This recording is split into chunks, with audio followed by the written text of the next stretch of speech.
오늘 말씀은 어제 말씀에 이어서 계속해서 하나님의 백성이 어떻게 거룩한 삶을 어떻게 거룩한 공동체를 이루어서 살아야 되는지 설명해 주고 있습니다.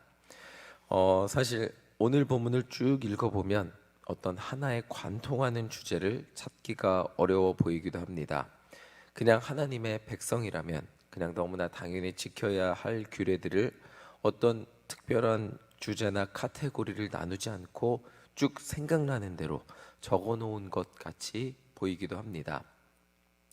그러나 이 본문에 한 가지 공통적으로 관통하는 것이 있다면, 어떤 한 가지 주제, 어떤 한 가지 마음이 있다면, 그것은 하나님의 창조 질서, 하나님이 창조하신 그 창조하신 생명과 창조 질서를 존중하라는 것입니다. 우리 19절을 함께 다시 한번 읽어보겠습니다. 19절입니다. 시작. 너희는 내 규례를 지킬지어다. 내 가축을 다른 종류와 교미시키지 말며 내 밭에 두 종자를 섞어 뿌리지 말며 두 재료로 직조한 옷을 입지 말지며. 인간의 삶은 하나님이 창조하신 그 피조물에 대한 존중하는 태도가 나타나야 했습니다. 그 태도는 하나님이 창조하신 고유한 생명들을 존중하는 것에 나타나게 되어 있었습니다. 가축을 다른 종과 교미시키지 않고 밭에 다른 두 종류를 뿌리지 않는 이런 것들이 하나님이 창조하신 그 피조물들을 존중하는 모습이 나타났습니다. 우리 20절 함께 읽어보겠습니다. 20절입니다. 시작. 만일 어떤 사람이 다른 사람과 정혼한 여종 아직 속량되거나 해방되지 못한 여인과 동침하여 설정하면 그것은 책명받을 일이니라. 그러나 그것은 죽임을 당하지는 아니하리니 그 여인이 해방되지 못하였기 때문이니라. 이 법은 많은 순간 이 여종을 보호하기 위해 만들어진 법이라고 합니다. 이 당시 여종이 이런 죄를 지었을 경우 주인에게 채찍을 맞아 죽는 것이 일반적이었다고 합니다. 그러나 하나님은 여종이 맞아 죽지 않을 수 있는 기회를 허락하셨습니다. 이런 경우 여인이 아직 정혼을 한 남성이 있으나 그 남성이 여인의 값을 치르지 않았기 때문에 여인을 데리고 가지 않은 상황에서 이 여종이 다른 남자와 사랑에 빠진 경우를 말하고 있습니다. 유대인의 결혼 풍습을 보면 일반적인 종이 아닌 일반적인 사람과 사람이 결혼할 때 신랑이 신부 아버지에게 그 신부의 값을 치루었을 때야 비로소 정혼이 되었다고 말을 했습니다. 이 경우에도 지금 이 종의 이 여종, 그러니까 어떤 정혼을 했을 때 이 여종이 정혼을 한 것만이 아니라 주인에게 값을 치르지 않았을 경우이기 때문에 이런 경우 여종이 그럼에도 불구하고 이런 일이 생긴다면 당연히 주인에게 맞아 죽을 수 있는 상황이었습니다. 그런데 일반적인 상황에 비추어서 맞아 죽지 않을 수 있도록, 분명히 이것은 잘못입니다. 정혼을 했기 때문에. 그러나 잘못을 했을 경우에도 맞아 죽지 않을 수 있는 조항을 만들어 놓은 것입니다. 자, 23절 우리 함께 읽어보도록 하겠습니다. 시작.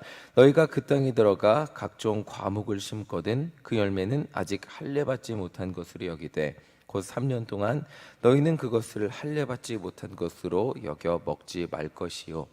이것은 이번엔 나무입니다. 나무를 심었을 경우 처음 3년을 그 나무가 자라고 열매 맺을 수 있는 시간으로 주어야 함을 말씀하시고 계십니다. 4년째는 하나님께 드리는 시간이고 5년째 비로소 그 나무의 열매를 먹을 수 있음을 말씀하고 계십니다. 계속해서 26절을 보면 핏째 먹지 말라고 하시고 28절을 보면 죽은 자 때문에 살에 문신을 하지 말라고 하시고 29절을 보면 딸을 창녀 삼지 말라고 하십니다.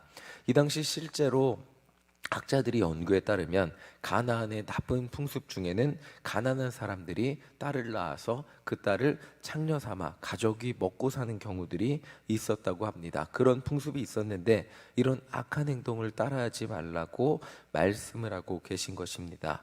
31절을 보면 신접한 자와 박수를 믿지 말라고 하셨고, 그리고 32절 함께 읽어보도록 하겠습니다. 시작.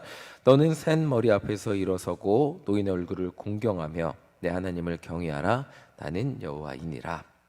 노인을 공경하는 것이 곧 하나님을 경외하는 것임을 알려주고 계십니다. 자, 또 33절 읽어보겠습니다. 시작. 거류민이 너희의 땅에 거류하여 함께 있거든 너희는 그를 학대하지 말고.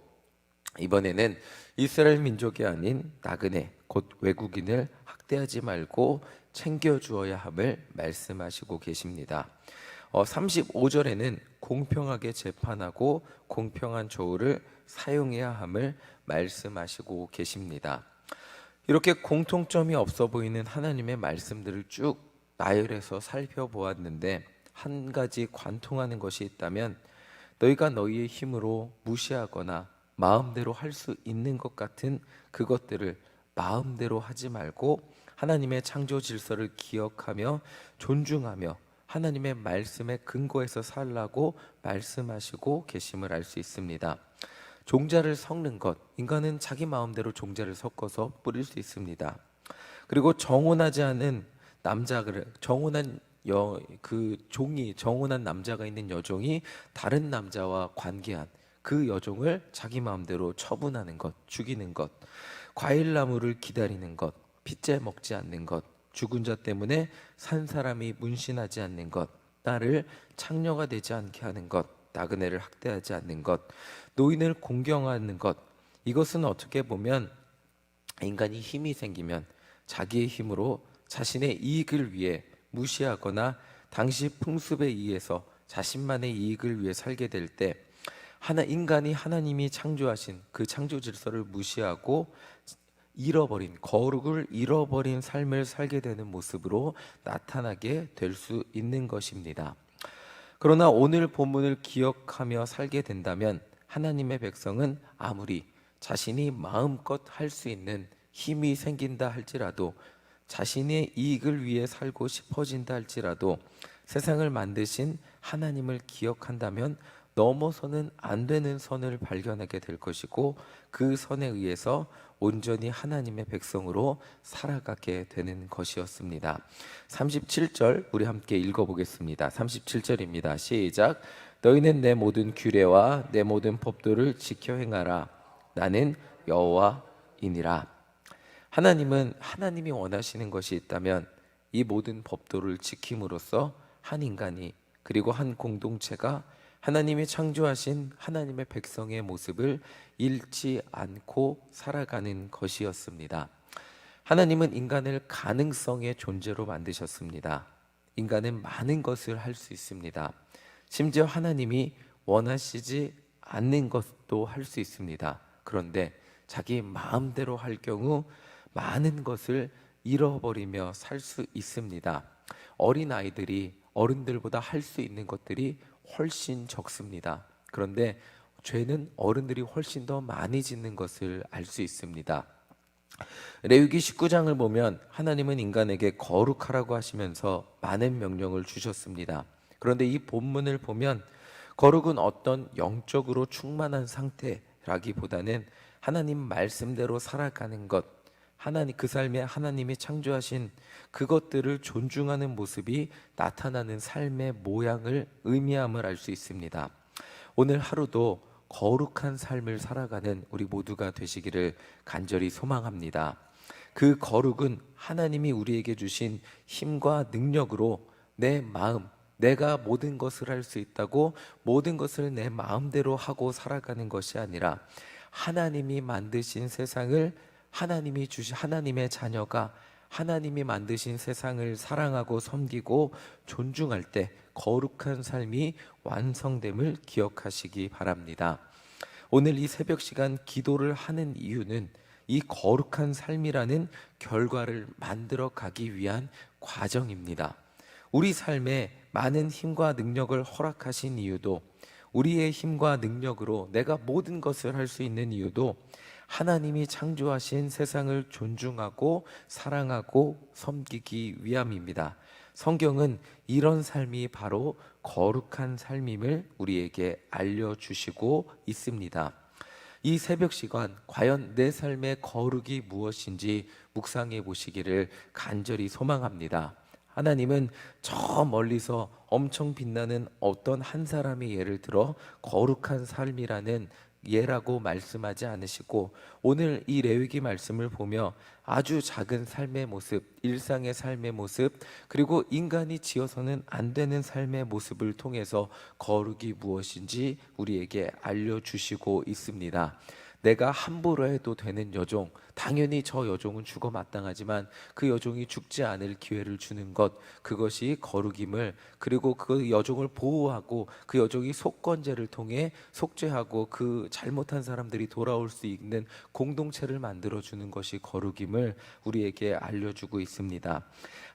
내가 화를 내도 되는 사람, 마음껏 해도 되는 그 한 사람을 존중하고 사랑하는 것, 나의 도움이 필요한 한 사람을 섬기고 사랑하는 것, 세상을 축복하고 사랑하며 섬기신 하나님의 그 마음이 우리 삶에 나타나는 것이 바로 거룩한 삶이 되는 것입니다. 간절한 기도를 통해 우리 삶 가운데 많은 것들을 주신 하나님의 은혜를 기억하는 우리 모두가 되시기를 간절히 소망합니다.